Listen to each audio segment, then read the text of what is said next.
A lot has happened in the Flight Sim community. Microsoft Flight Simulator 2024 has been shown off to the public, YouTubers have played it, and it's available for pre-order. Let's jump into today's video.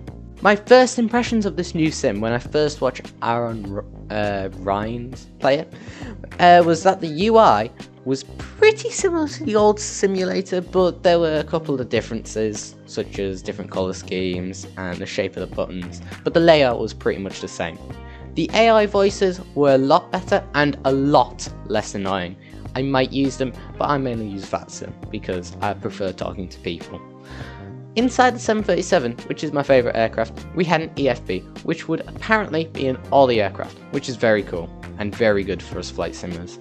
Another thing was that when you try to exit the cockpit, it sets you up for the walk around, which is, you know, that's good, but come on, Microsoft. Even X-Plane makes their cabins. You can do the same, come on. However, it's not all doom and gloom. Once you're out of the cockpit, you'll notice a number of different plants in the wild. The scenery is a lot better than 2020, and at the time when we had 2020, I thought it couldn't look any better. I thought this was the peak. Maybe I was just naive, but I'm not sure the technical names, but I know that the ground has a much higher resolution than 2020 did, which allows you to, it makes it look 3D almost.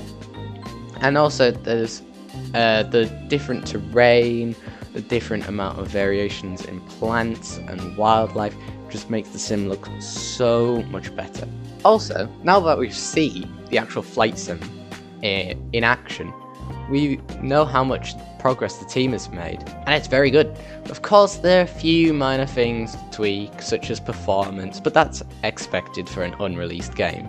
The most amazing thing, in my opinion, is that you get all of this for only 28 gigabytes as it's streamed from the cloud. So you need a good internet connection, but that's fine. I might need a better internet. Like you, I'm excited for Microsoft Flight Simulator 2020.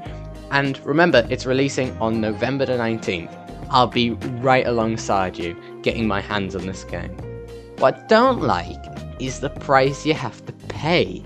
Like, the standard edition, it's pretty good. It's a pretty good price. It's £70. That's the price of the deluxe Microsoft Flight Simulator 2020, but it's standard, so you know. And the Aviator edition, which has better physics, better cloth stuff.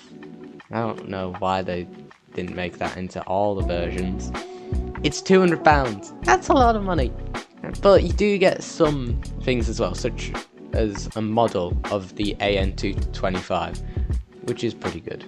Now, which version should you buy? In my opinion, the best version would be to buy the deluxe version. For those who have enough money to go the premium deluxe version or the Aviator edition. Anyone who wants to save money, which includes me, should go for the standard version. You still get plenty of planes and scenery for that. Well, why buy it all if your PC can't run it?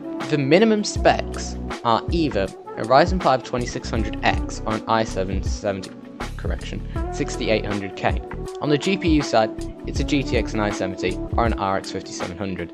I would recommend going a little bit over this minimum specs if you're going to upgrade. But if you can't, that's fine. You'll be alright.